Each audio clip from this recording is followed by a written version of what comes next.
You want to start your own business.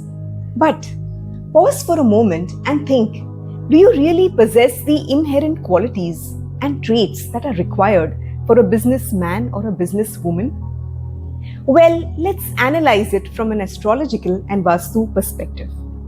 Astrologically, the first thing I would do is to check your third house.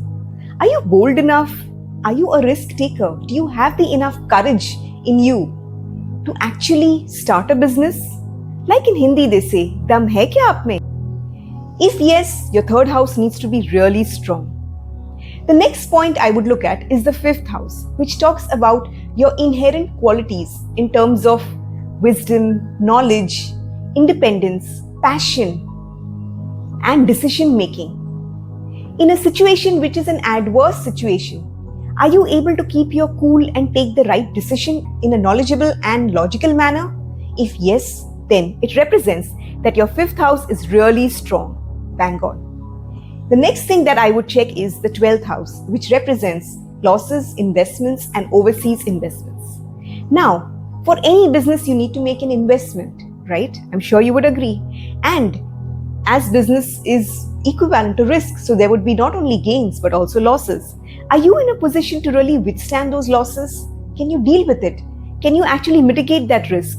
If yes, then your 12th house is really strong. So the 3rd, 5th, and the 12th house are 3 critical factors, 3, 5, 12, which are very, very important in terms of the qualities you possess to become an entrepreneur or a genuine, successful businesswoman or businessman.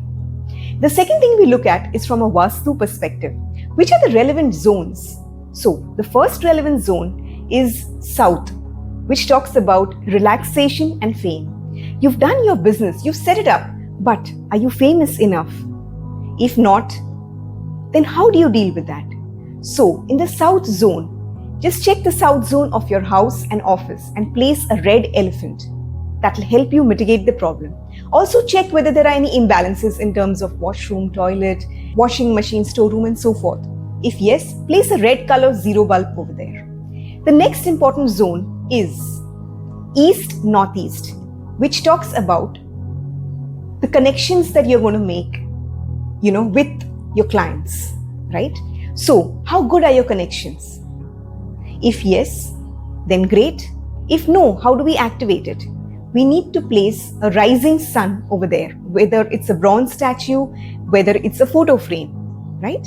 And if there's an imbalance, then we need to place a green colored 0 bulb. And now you know what's the meaning of imbalance, right? The presence of washroom and so forth.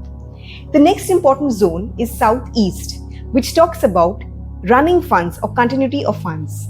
You set up your business, you've invested in it. You got one project, but one project isn't the end of the world. You want n number of projects. They should be running up and moving, isn't it? So if yes, then how do we do that? You need to check your Southeast zone of your house and your office. If it's imbalanced, place a red colored 0 bulb. If it's balanced, we need to activate it. How do we activate it? So place a statue of red galloping horses over there. These remedies, or this entire assessment, a comprehensive assessment astrologically, plus from a Mahavastu perspective, will 100% help you identify, understand whether you have the inherent qualities, and if not, help you improvise and take you towards setting up your own business and making your passion your profession. Thank you.